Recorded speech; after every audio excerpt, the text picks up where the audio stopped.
Hey everybody, welcome back to Video Game SO Terracotta series on the MiSTer FPGA DE10 Nano project, more specifically the Nintendo 64 core.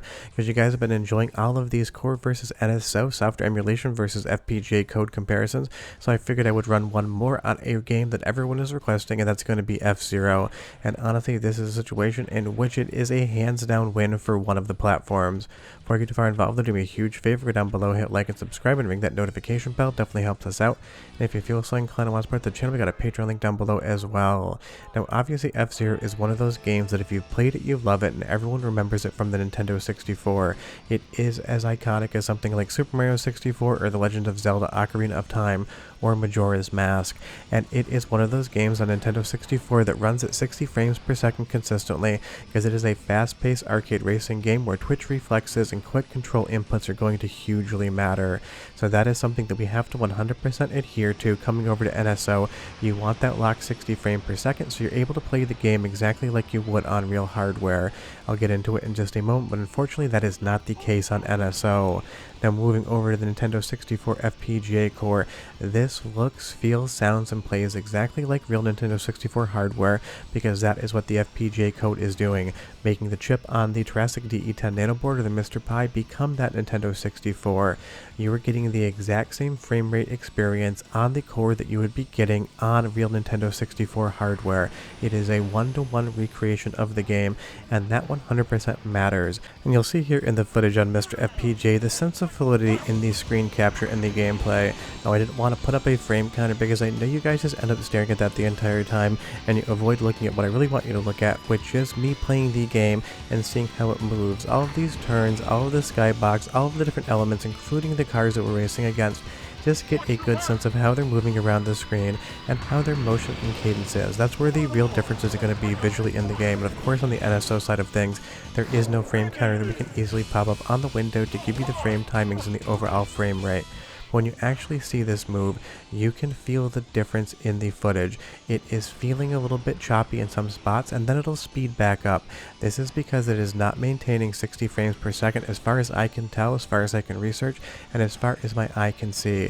And that makes a huge difference in the playability of the game.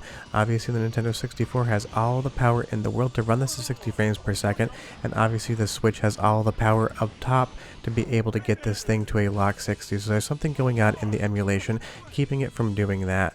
And as we go to a side-by-side here, NSO on the left, MiSTer FPGA on the right, you can even feel it in that camera curve there as it comes in behind your vehicle. It just isn't as smooth. And watching the footage side-by-side again, you're going to be able to instantaneously tell which one is running at 60 frames per second consistently and which one is definitely lagging behind. And that is a big bummer for NSO, at least at the time of this recording. I'm sure Nintendo will do something like update it the day before this video comes out, totally screwing me over on the actual voiceover, and we'll have to talk about that then. But honestly, you would expect that the NSO emulation of F-Zero, one of Nintendo's best properties from Nintendo 64, would just be better than this. I can't recommend, if you want to play F-Zero on Nintendo 64, to do it on NSO, even if it is your only option outside of software emulation. You'd be better using something like Ares and playing the game there, because you're going to get basically the same 60 frame per second performance that you're seeing here on the right hand side of the screen on MiSTer FPGA. So this is definitely a situation in which NSO emulation is just falling behind FPGA recreation and even the best Nintendo 64 software emulators out there. And I don't know if Nintendo just doesn't think you're going to notice, or they couldn't solve the problem. I'm not crapping on Nintendo here, even though I think some of you will think that's exactly what I'm doing. It is just a night and day, black and white, 1 or 0 difference in the performance. But the good thing is, at least on the sound side of things, they are very close together. So go ahead and get your sound sample in this video. We're going to do NSO first and MiSTer second. Go ahead and listen, I'll be right back.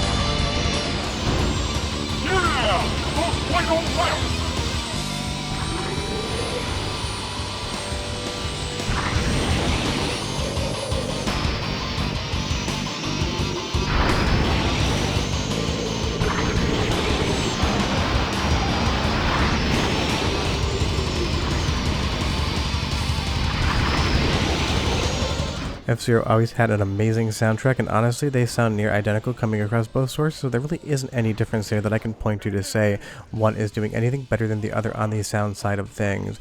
But when we get back into the actual gameplay, that is where the huge differences really do lie. It is in that frame rate. All of the animations here, all of the results screen, everything you're seeing on screen is running at a lock 60, and that sense of fluidity in the motion is a huge difference.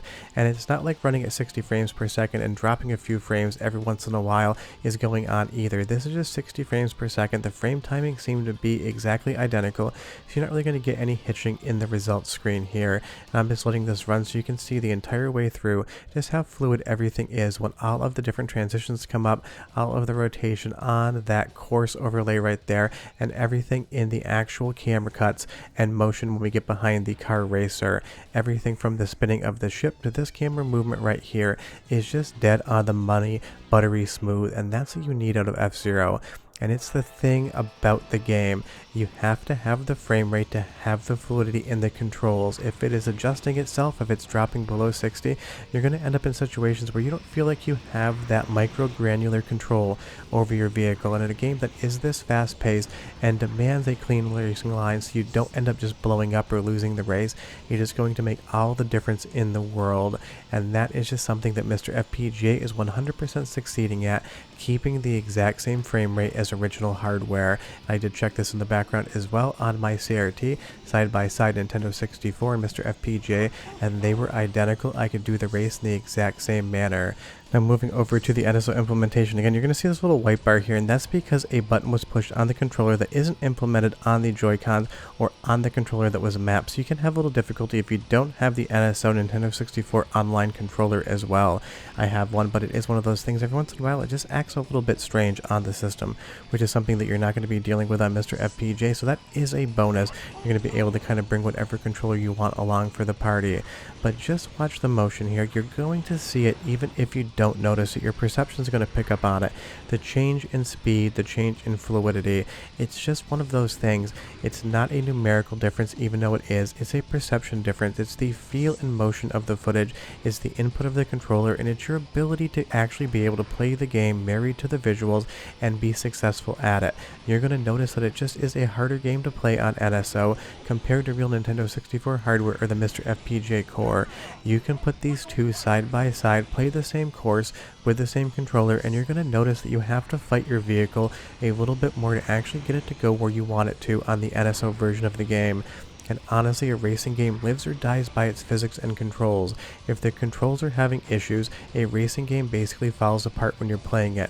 If the controls are spot on, if the physics are good and the performance is there, it's only you as the driver, or in this instance the pilot, as to whether or not you make a mistake or get a clean racing line throughout the course. And that really is the big, huge delineating factor between F-Zero on the NSO on Switch versus the MiSTer FPGA core. This is an area in which I can't recommend FPGA or original hardware enough, and then I would say something like Ares software emulation being in there as well. I would just not recommend you play F-Zero on NSO unless it's the only way you possibly have to play it, because it does reduce down the fun of the game. And it's not like we play these games and talk about this because they aren't fun. I wouldn't have a YouTube channel about video games and retro games if I didn't have fun playing them, and that's the big kicker of the NSO core. It's making the game slightly less fun, and when you have a game this incredible, that is not something you want to have happen, because this is an absolute arcade racing classic, a 10 out of 10. It really makes you wonder when Nintendo's actually going to give us a new modern version of F-Zero, and at this point in time, just let Sega make it, because they did make the best F-Zero of all time. And yes, that is just to rally you up a little bit, but I do firmly believe that the best F-Zero game was made by Sega, not by Nintendo. But unfortunately, the best way to play F-Zero on Nintendo 64 is not NSO. It is just not a good version of the game. It has too many issues versus the footage you're seeing here when I'm just playing around on MiSTer FPGA, and that's why I'm giving you so much MiSTer footage in the end, because it can basically just become a pseudo mini review at the end of the video about just how good this game truly is. I was able to do all 6 courses on standard difficulty. I was able to get all 6 first places, and that's just not something I can do on NSO, and big thanks to Andy D for helping on the NSO side of the captures this week as well. but this is just a situation where NSO is not cutting it, and I'm not here just to say that because I do videos about Nintendo and their lawsuits. I give credit where credit is due. Some of the games on NSO are every bit as good as FPGA as far as their performance is concerned, but unfortunately F-Zero is just not one of them. So for the head-to-head comparison, MiSTer FPGA takes the win by basically a country mile. But sure that we're done, recommend the next test down below, and I'll see you guys next time. Bye bye.